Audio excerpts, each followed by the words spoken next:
Hello बच्चों, lecture number 10 में आपका स्वागत है। इस लेक्चर में हम चुंबकीय क्षेत्र में आवेश की गति पढ़ेंगे। चुंबकीय क्षेत्र में आवेश की गति।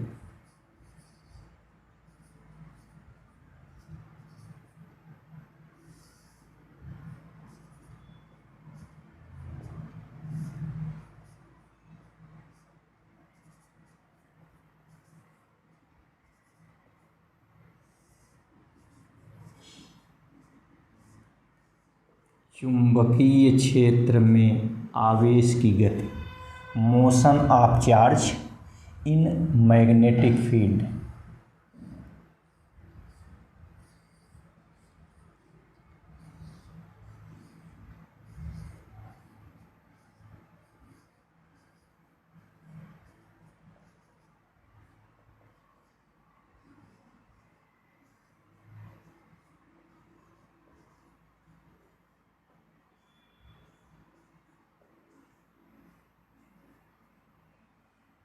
Motion of charge in magnetic field.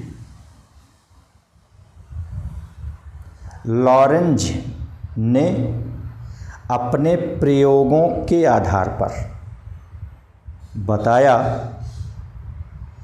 कि एक समान चुंबकीय क्षेत्र B में थीटा कोण पर v वेग से गतिमान आवेश Q पर चुंबकीय बल F बराबर QVB साइन थीटा लगता है। लॉरेंज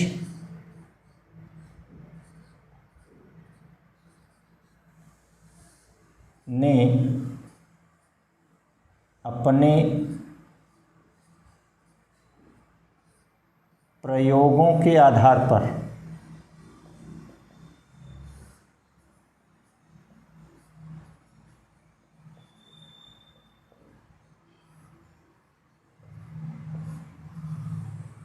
बताया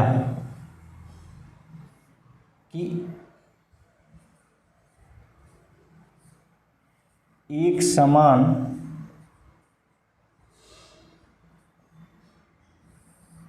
चुंबकीय क्षेत्र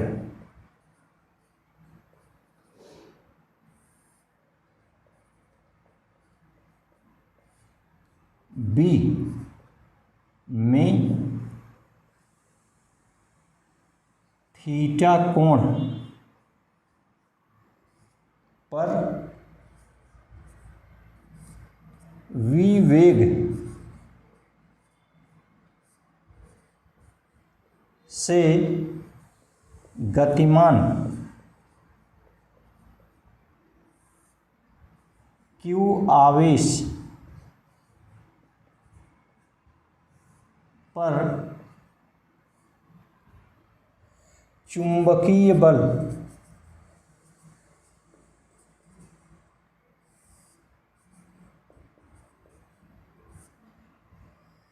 B बराबर चुंबकीय बल F बराबर QVB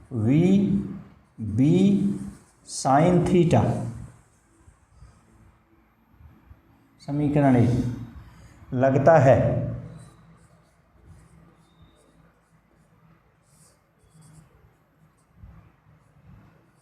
जिसकी दिशा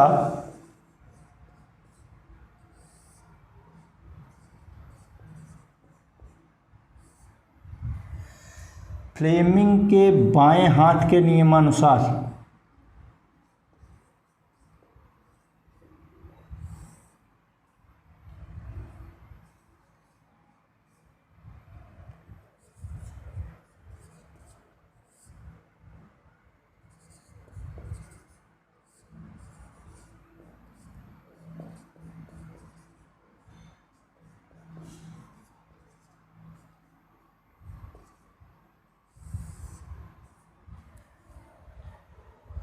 फ्लेमिंग का बाएं हाथ का नियम देखिए। यदि बाएं हाथ का अंगूठा व पास की दो अंगुलियां परस्पर लंबवत हों,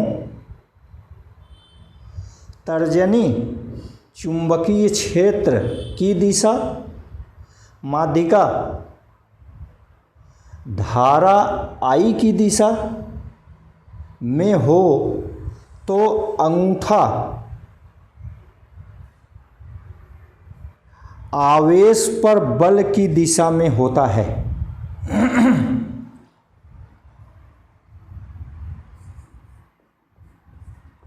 बाएं हाथ का अंगूठा व पास की दो अंगुलियां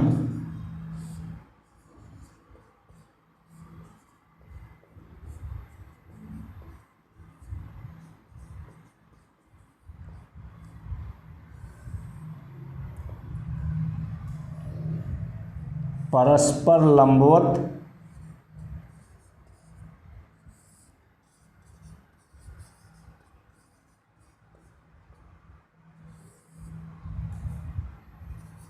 हों, तर्जनी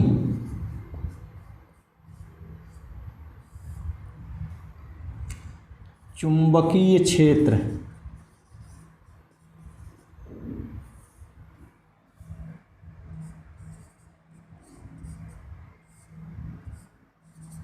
B की दिशा,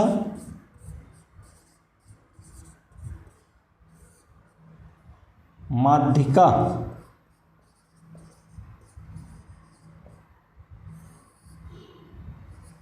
धारा माध्यिका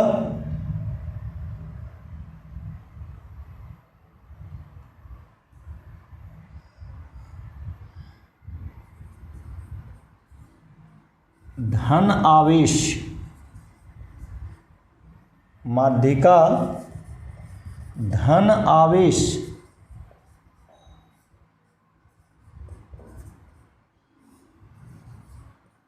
के गति की दिशा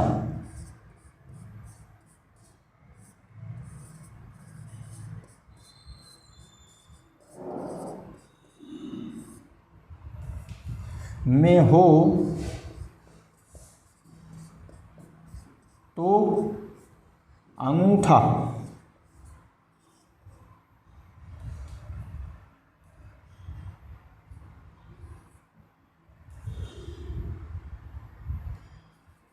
आवेश पर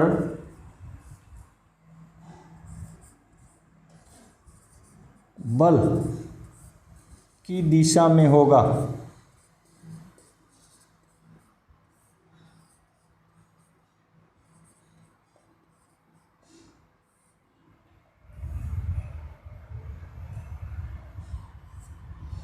अथवा दाएं हाथ के हथेली के नियम नंबर 2।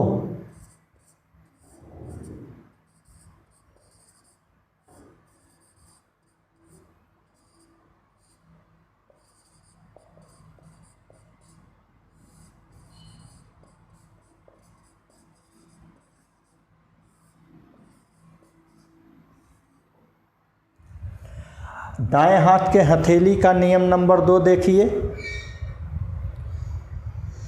यदि हम अपने दाएं हाथ का पंजा इस प्रकार फैलाएं कि फैली हुई अंगुलियां चुंबकीय क्षेत्र की दिशा, अंगूठा धनावेश के गति की दिशा निरूपित करे तो हथेली के लंबवत धक्का देने की दिशा में बल की दिशा होती है।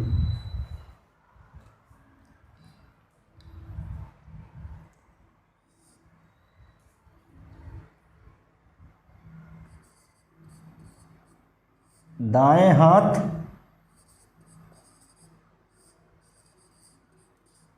की अंगुलियां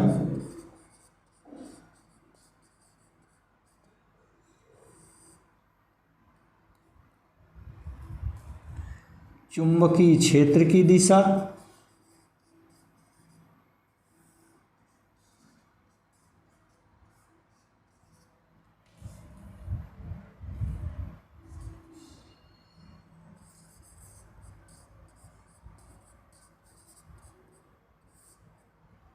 अंगूठा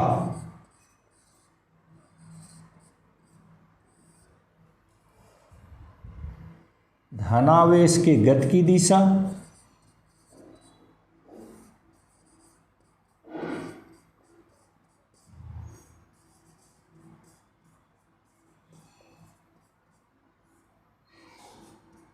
में हो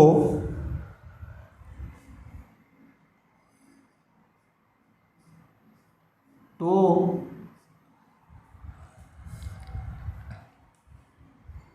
हथेली के लंबवत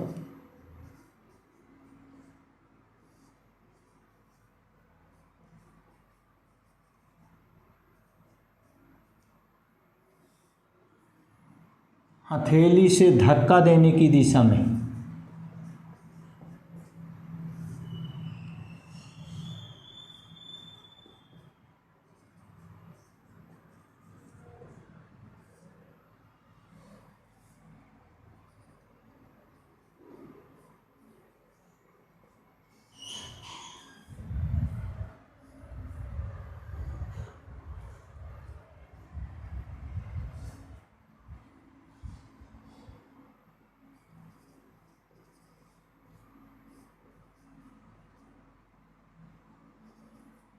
धनावेश पर बल की दिशा होती है।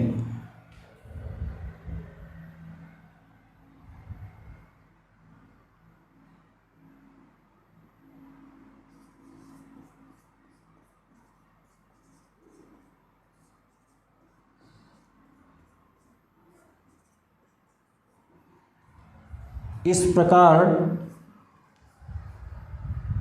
चुंबकीय क्षेत्र में गतिमान आवेश पर बल की दिशा फ्लेमिंग के बाएं हाथ के नियमानुसार अथवा दाएं हाथ के हथेली के नियम नंबर 2 के अनुसार दी जाती है।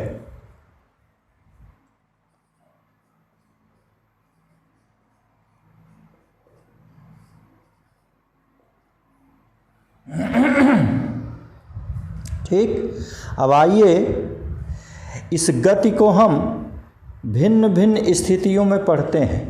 जैसे पहली स्थिति लेते हैं चुंबकीय क्षेत्र के अनुदिश गति, दूसरी स्थिति लेते हैं चुंबकीय क्षेत्र के लंबवत गति और तीसरी स्थिति लेते हैं चुंबकीय क्षेत्र से थीटा कोण पर गति। ये 3 स्थितियां लेकर आइए चलते हैं। तो पहली स्थिति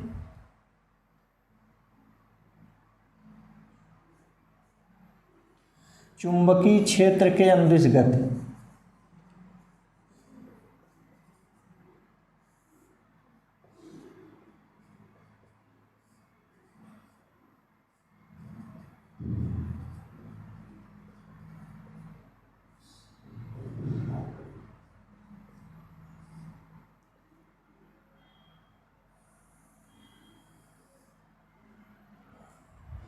चुंबकीय क्षेत्र के अनुदिश मतलब कोण थीटा बराबर 0। तो साइन थीटा बराबर साइन 0 अंश बराबर 0। तो बल F बराबर समीकरण 1 से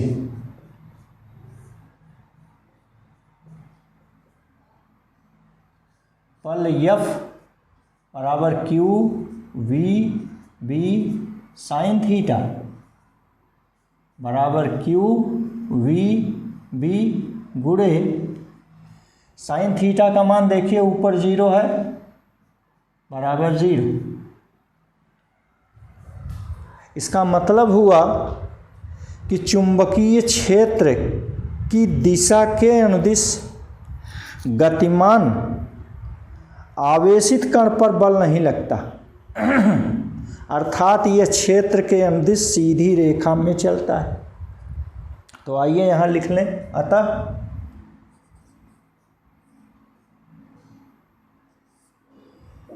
चुंबकीय क्षेत्र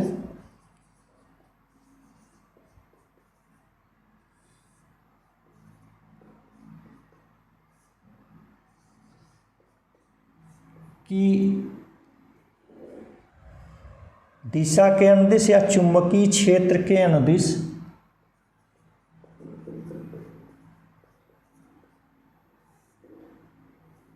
गतिमान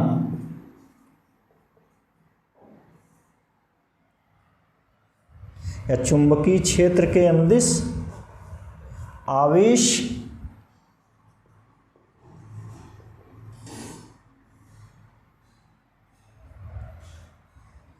ऋजुरेखीय पथ पर चलता है।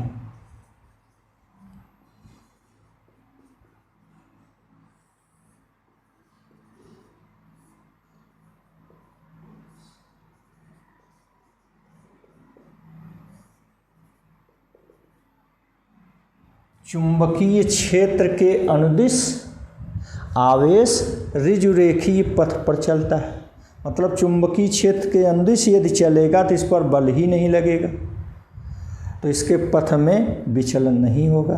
क्लियर हो गए। आइए दूसरी स्थिति देखते हैं। चुंबकीय क्षेत्र के लंबवत गति।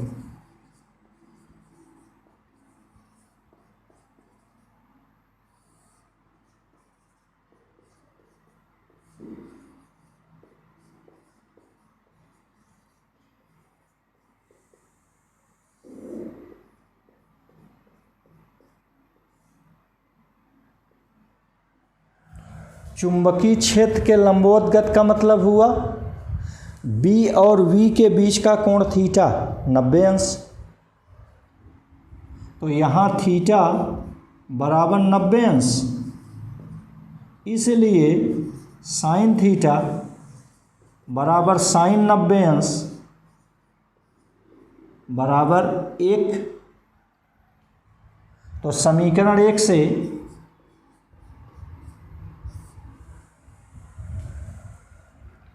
ये समीकरण 2 हो गया। समीकरण 1 से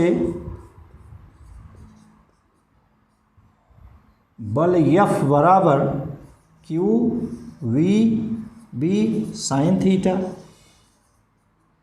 Q V B into sine theta की जगह मान निकाले 1, तो हो गया Q V B। ये समीकरण 3 हो गया।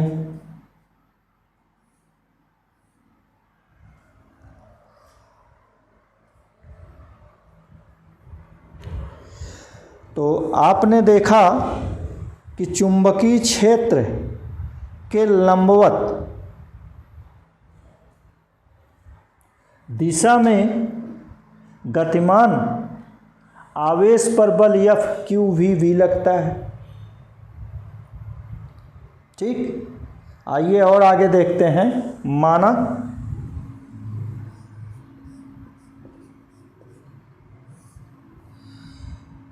बोर्ड,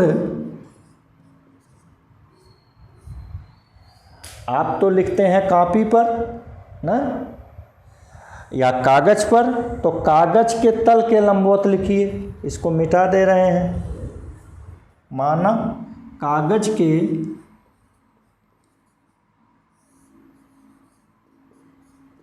तल के लंबवत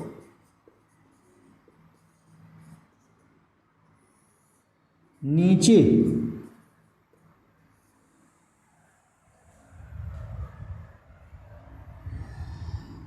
और इसे नीचे वाले चुंबकीय क्षेत्र को क्रॉस द्वारा निरूपित करते हैं।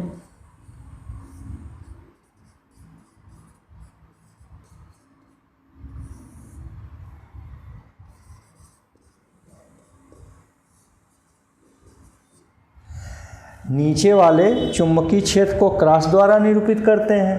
तो कागज के तल के लंबवत नीचे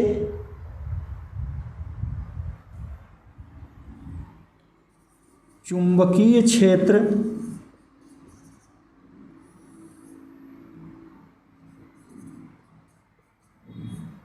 बी में क्षेत्र के लंबवत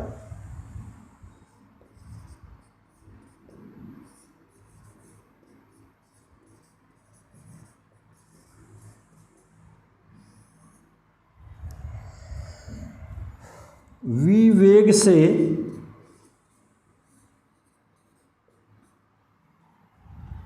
गतिमान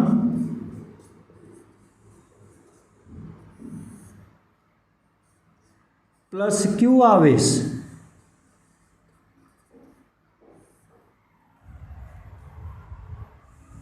ये माना यहाँ से मिटा दे रहे हैं। कागज के तल के लंबवत नीचे चुंबकीय क्षेत्र B में क्षेत्र के लंबवत v वेग से गतिमान प्लस q आवेश पर चुंबकीय बल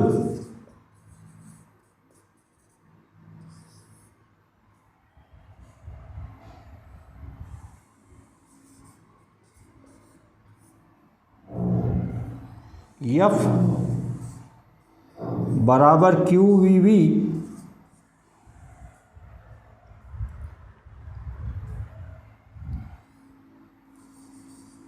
की दिशा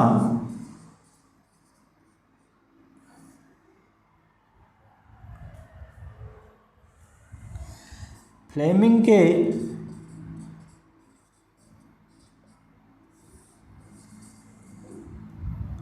बाएं हाथ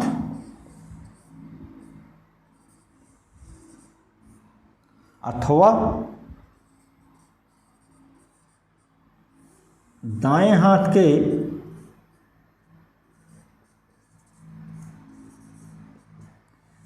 हथेली के इसको मिटा रहे हैं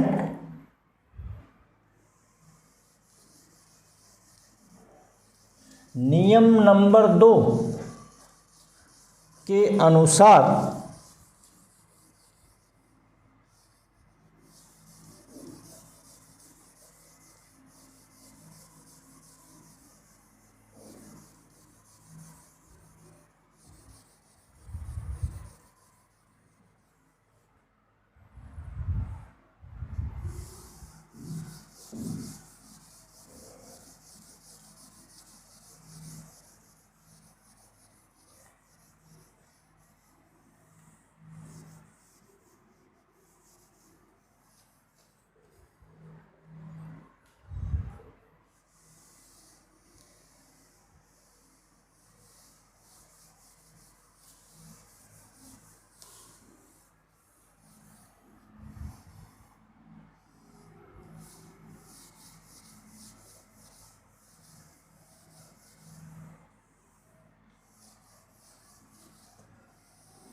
हथेली के नियम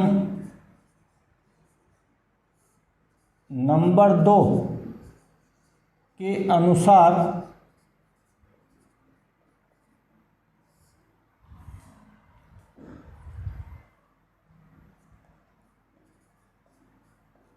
चित्र में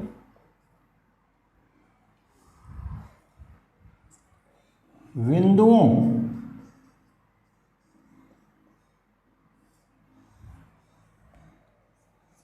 P, Q व R पर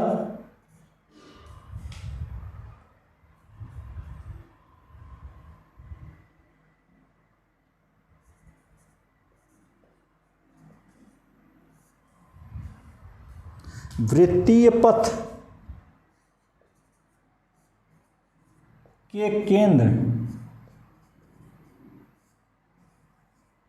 की ओर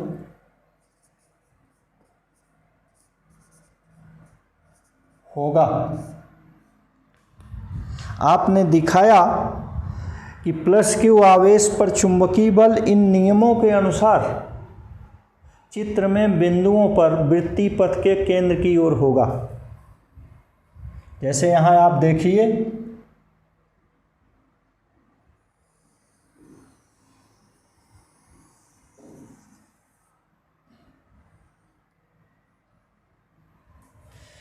ये बोर्ड के लंबवत, कागज तल के लंबवत नीचे की ओर दिष्ट एक समान चुंबकीय क्षेत्र जिसे हम क्रॉस द्वारा दिखाते हैं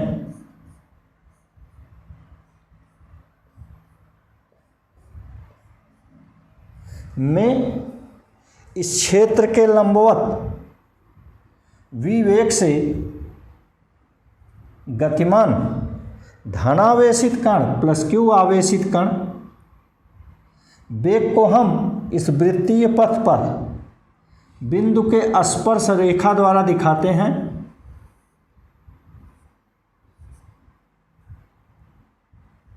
ऐसे वेग को हम पथ के बिंदु पर स्पर्श रेखा द्वारा ऐसे दिखाते हैं।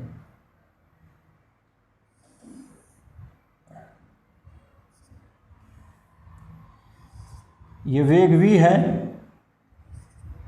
यहाँ आप देखिए बिंदु P, Q, R, भिन्न भिन्न बिंदुओं पर इसकी दिशा कभी क्षैतिज है, लंबवत ऊपर है, बाईं तरफ है, इसकी दिशा बदलती है, चाल नहीं बदलती। तो आपने बताया कि चित्र में P, Q, R पर वृत्तीय पथ के केंद्र की ओर, कैसे केंद्र की ओर जरा लगाइए। दाएं हाथ के हथेली का नियम नंबर 2 इस बिंदु P पर लगाइए। आपने कहा यदि हम अपने दाएं हाथ का पंजा इस प्रकार फैलाएं कि फैली हुई अंगुलियां चुंबकीय क्षेत्र की ओर, क्षेत्र किधर है? बोर्ड के लंबवत नीचे, जिसे क्रॉस द्वारा दिखाए हैं। अंगूठा धनावेश के गति की दिशा, गति किधर है? देखिए राइट साइड में भी है, राइट साइड में है। ये गति की दिशा में हो तो हथेली के लंबवत धक्का हम किधर दे रहे हैं? ऊपर, ऊपर माने केंद्र की ओर। यहाँ इसका केंद्र O है, तो ऐसे हम धक्का दे रहे हैं। ये बल F है। इसी प्रकार Q पर लगाइए। फैली हुई अंगुलियां क्षेत्र माने बोर्ड के लंबवत नीचे, अंगूठा धनावेश के गति की दिशा देखिए ऊपर, तो हथेली के लंबवत धक्का दे रहे हैं, देखिए बाएं केंद्र की ओर। ऐसे ठीक इसी प्रकार R पर भी देख लीजिए। फैली हुई अंगुलियां क्षेत्र की ओर लंबवत नीचे, अंगूठा देखिए धनावेश के गति की दिशा माने वेग v की दिशा, हथेली के लंबवत धक्का हम दे रहे हैं नीचे, नीचे माने केंद्र की ओर। इस ढंग से आपने देखा कि चित्र में बिंदुओं पर वृत्तीय पथ के केंद्र की ओर ये बल लग रहा है। ठीक, हम ये भी पढ़े हैं, जैसे अभी आपसे हम कहें कि भाई ये तो रसगुल्ला है, तो आप इसे बिना चखे ही समझ जाएंगे, आपका दिमाग सोच लेगा तब तो मीठा है। वैसे ही जब भी वृत्तीय गति की बात आ गई तो हमारे दिमाग में आ गया कि वृत्तीय गति के लिए तो अभिकेंद्र बल चाहिए। अभिकेंद्र बल कहाँ से मिलेगा? भोजन आपको कहाँ से मिलेगा? आपको भोजन आपके पिता द्वारा मिलेगा। वैसे इसे अभिकेंद्र बल इसी चुंबकीय बल से मिलता है। क्लियर? तो ये आपने लिखा कि चुंबकीय क्षेत्र में चुंबकीय बल यह की ओर होगा, जो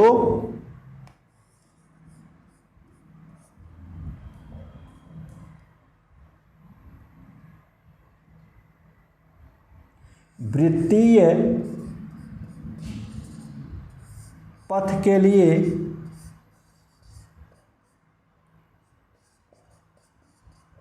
आवश्यक अभिकेंद्र बल प्रदान करेगा। ठीक होगा, जो वृत्तीय पथ के लिए आवश्यक अभिकेंद्र बल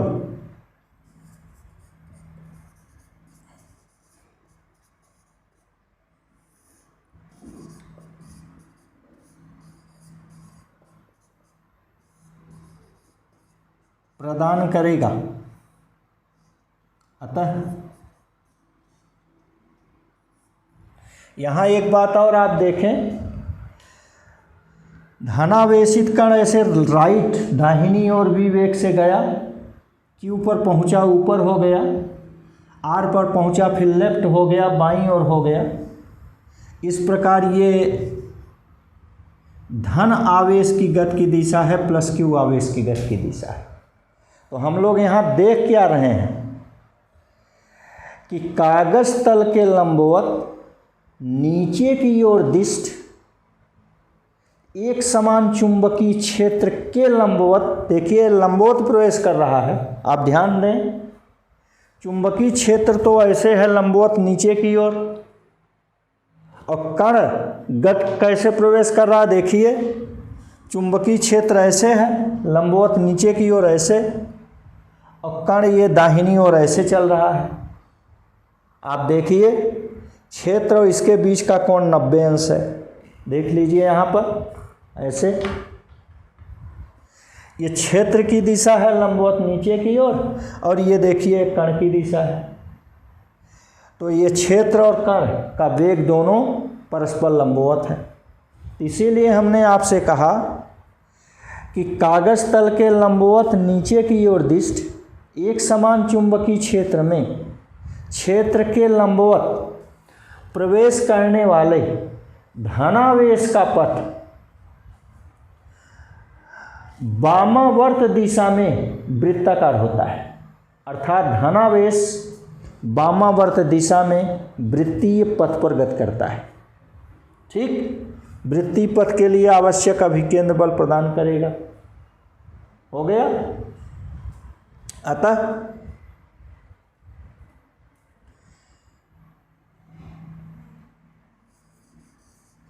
कागज तल के लंबवत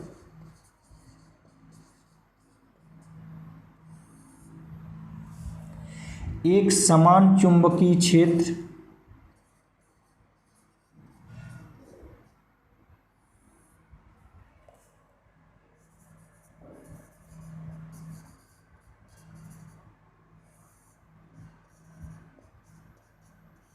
बी में क्षेत्र के लंबवत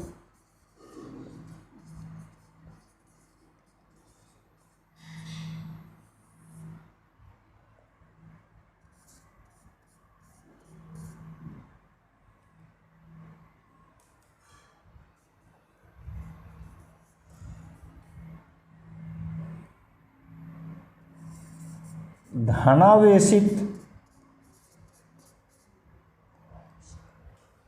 लंबवत धनावेश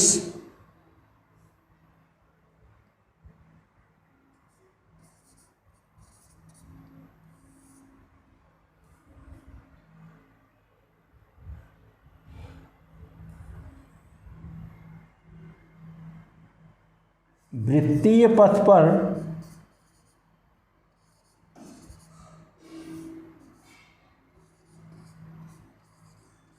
वामावर्त दिशा में गति करेगा।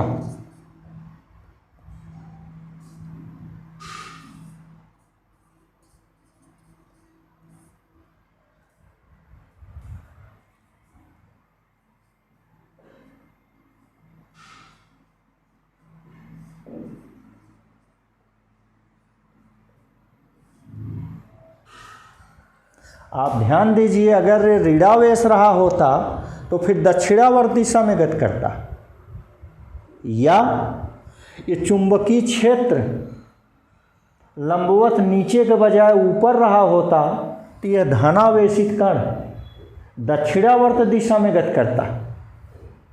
फिर से हमारी बात समझ लें, कागज तल के लंबवत नीचे की ओर दिष्ट एक समान चुंबकीय क्षेत्र में क्षेत्र के लंबवत धनावेश वृत्तीय पथ पर वामावर्त दिशा में गति करता है। देख लीजिए,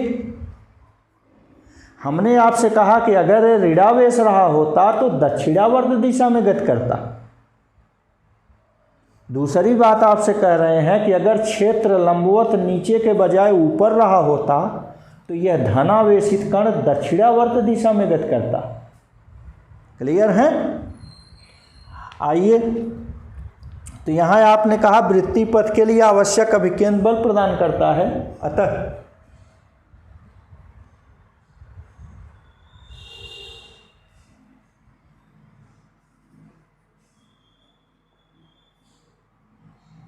Q v B equal m v square बटे आर। ये आपका चुंबकीय बल क्यू वी बी वृत्तीय पथ पर चलने के लिए आवश्यक अभिकेंद्र बल एम वी स्क्वायर बटे आर प्रदान करेगा। ये आप यहाँ लिखे हैं, अतः ये क्यू वी बी बराबर एम वी स्क्वायर बटे आर। यहाँ से अतः हटा दीजिए, हो गया। इसे और हल कीजिए। देखिए बाईं तरफ से दाहिनी तरफ से एक वी कट गया,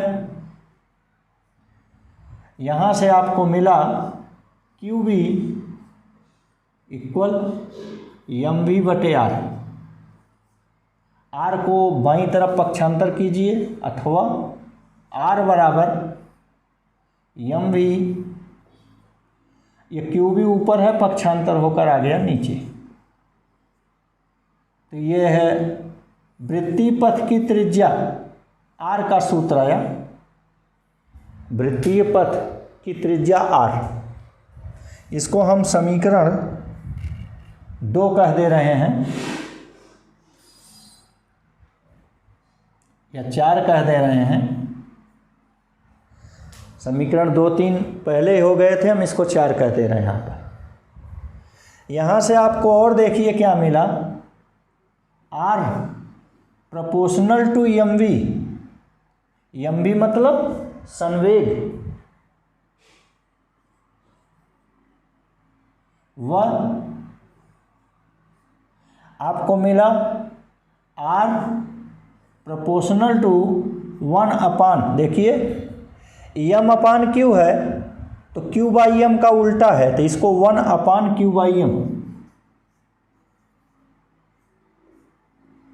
ये दिखाए। ठीक, इससे आपको मिला are proportional to M B या R proportional to 1 upon Q by M. इससे क्या मिला कि अतः वृत्तीय पथ की त्रिज्या कण के संवेग के अनुक्रमानुपाती होती है और यह पथ की त्रिज्या आर कण के विशिष्ट आवेश के व्युत्क्रमानुपाती होती है। और एक चीज यहां से और भी आप लिख सकते हैं कि आर प्रोपोर्शनल टू वी, अर्थात पथ की त्रिज्या आर वेग के अनुक्रमानुपाती होती है।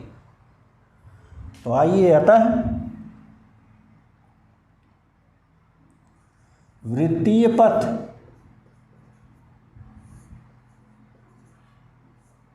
की त्रिज्या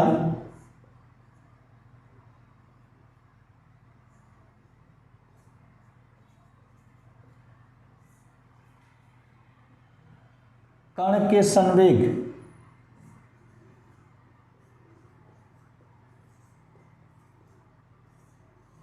के अनुक्रमानुपाती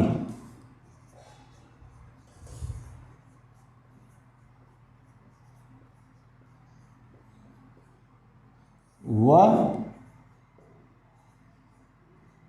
कण के विशिष्ट आवेश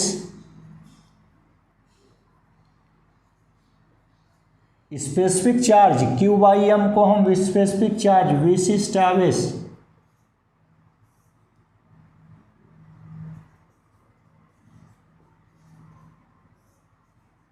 के व्युत्क्रमानुपाती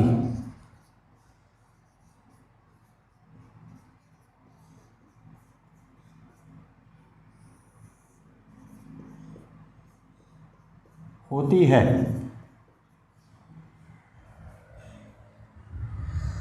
चूंकि अभी हम लोगों ने चर्चा किया कि यहाँ वेग की दिशा निरंतर बदलती है, परिमाण नहीं बदलता, इसलिए कण की गतिज ऊर्जा नियत रहती है।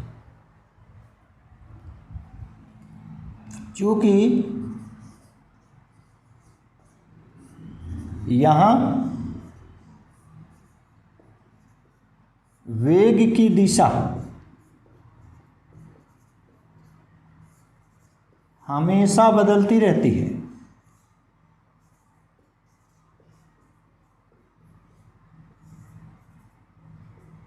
किंतु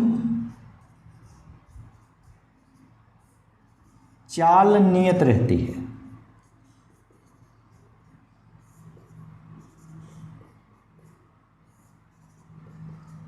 अतः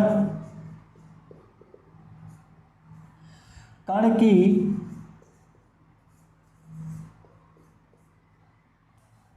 नियत गतिज ऊर्जा, जब चाल नियत है तो गतिज ऊर्जा भी नियत होगी, तो नियत गतिज ऊर्जा के बराबर हाफ mv², या यहाँ से आप देखिए यम का गुणा कर दें तो km बराबर हाफ m²v²। यहाँ से आपको मिला, ये 2 का भाग है, पक्षांतर कर दें, गुणा हो गया, तो ट्वाइस km बराबर m²v², अथवा mv बराबर, यही देखिए स्क्वायर है तो वर्गमूल ले लिए, √2km। इसलिए समीकरण 4 से इसको मिटा दें,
तो यहाँ समीकरण 4 से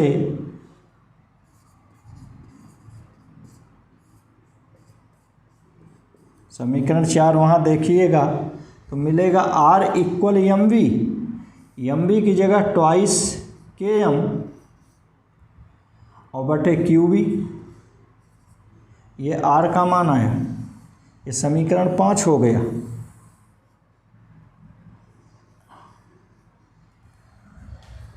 पुनः v विभवांतर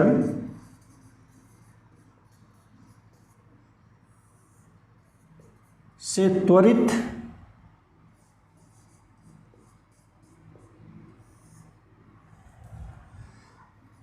आवेश की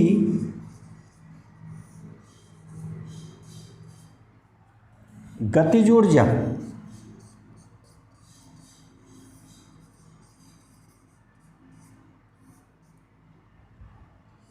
के बराबर Q × V, यह के का मान यहाँ समीकरण 5 में रख दें, इसलिए समीकरण 5 से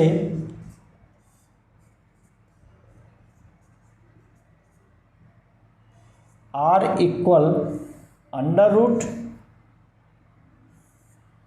ये देखिए 1/v को हम बाहर लिख दे रहे हैं, ये हो गया 2km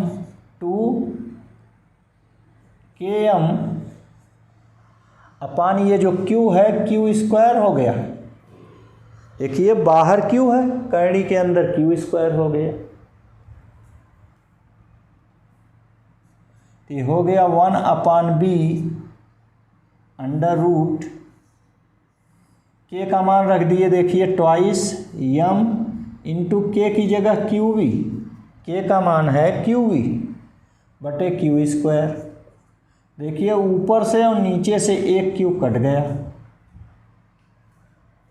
तो यह R का मान आया अंडर रूट ट्वाइस mv पाई Q इंटू 1/b।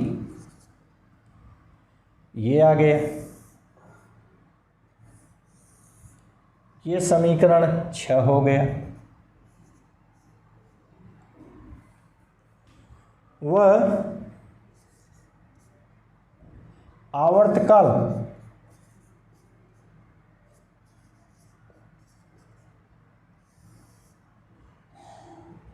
T बराबर, आवर्तकाल माने समय, समय माने दूरी बटे चाल, एक चक्कर में चली दूरी माने वृत्त की परिधि, वृत्त की परिधि माने 2πr बटे चाल v।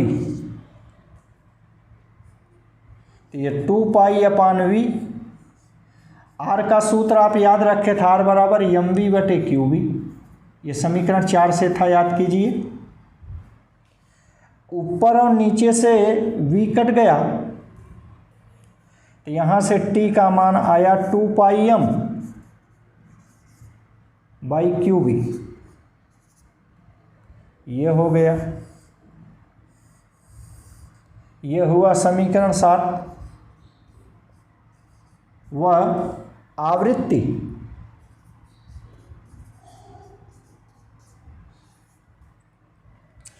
n बराबर 1 बटे आवर्तकाल, अर्थात इसी आवर्तकाल का उल्टा QV बाई 2πm।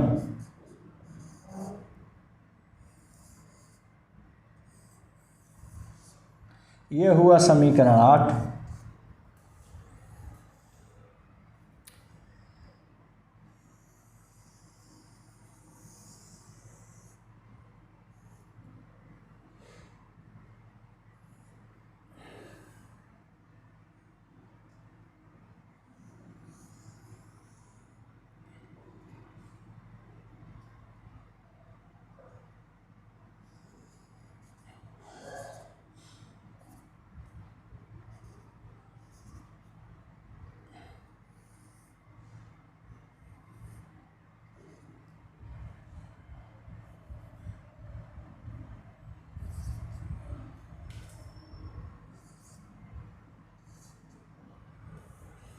तो आपने देखा कि आवर्तकाल और आवृत्ति दोनों सूत्रों में R नहीं है, पथ की त्रिज्या नहीं है।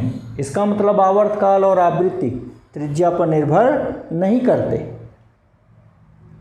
हम ऊपर पढ़े भी थे, R बराबर mv बटे qv से R प्रोपोर्शनल टू v।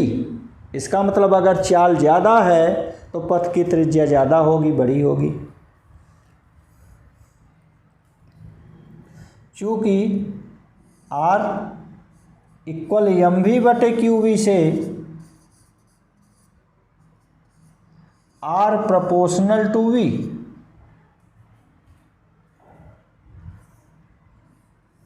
ऐसे। तो हमने क्या सिद्ध किया? अधिक वेग से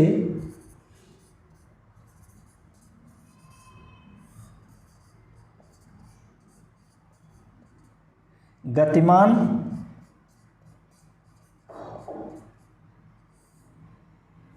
अधिक वेग से गतिमान आवेश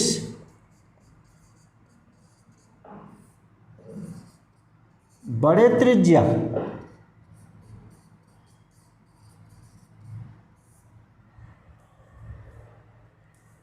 व कम वेग से गतिमान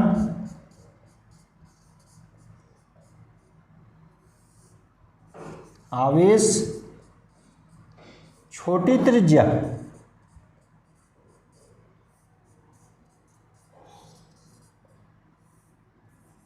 के वृत्तीय पथ पर चलता है।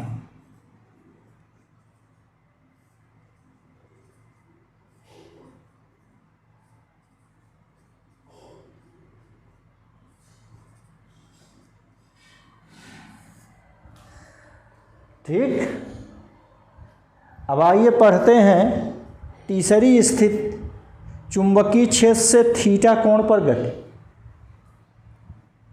तीसरी स्थिति है चुंबकीय क्षेत्र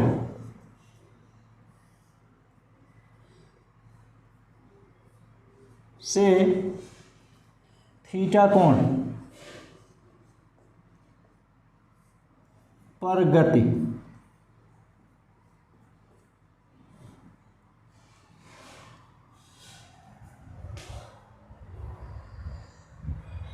चुंबकीय क्षेत्र से थीटा कोण पर गति में वेग के दो घटक,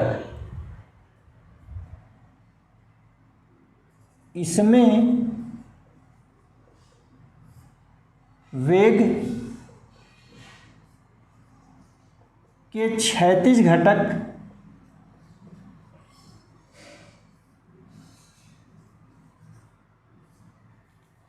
v parallel equal v cos theta द्वारा ऋजुरेखीय पथ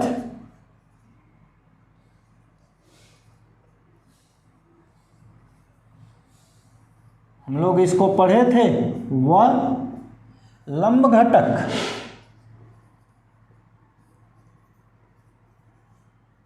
v perpendicular equal v sine theta द्वारा वृत्तीय पथ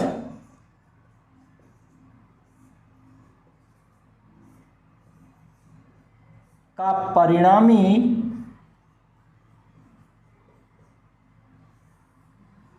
कुंडलनी होता है।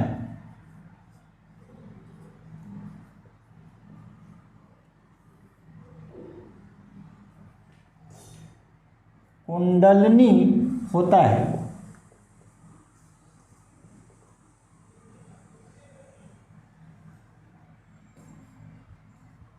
जिसकी त्रिज्या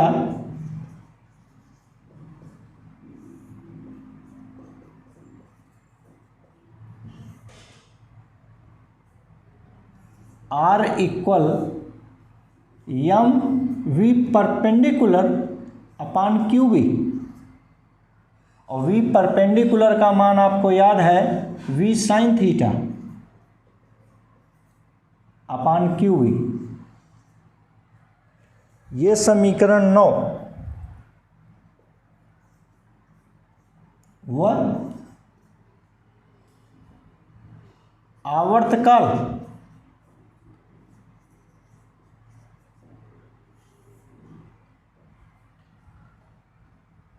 T बराबर 2 पाई m बटे क्यू वी। पुनः चुंबकीय क्षेत्र के अनुदिश एक चक्कर में चली गई क्षैतिज दूरी को पथ का पिच कहते हैं।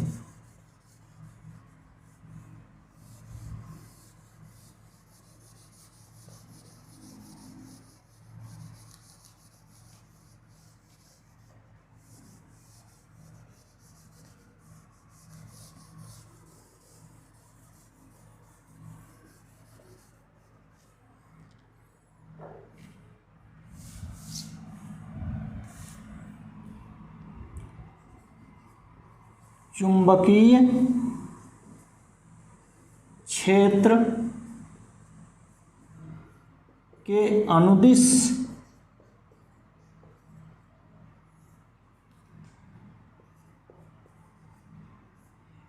एक चक्कर में चली क्षैतिज दूरी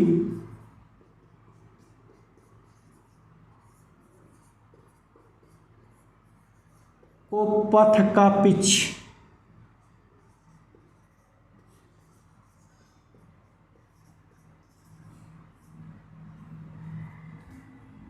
कहते हैं। अतः पिच पी बराबर दूरी बराबर चाल गुणे समय। चाल मतलब क्षैतिज चाल वी पैरेलल और गुणे समय मतलब एक चक्कर में लगा समय आवर्तकाल। यह बराबर वी कास थीटा गुणे आवर्तकाल T twice pi M by Q B.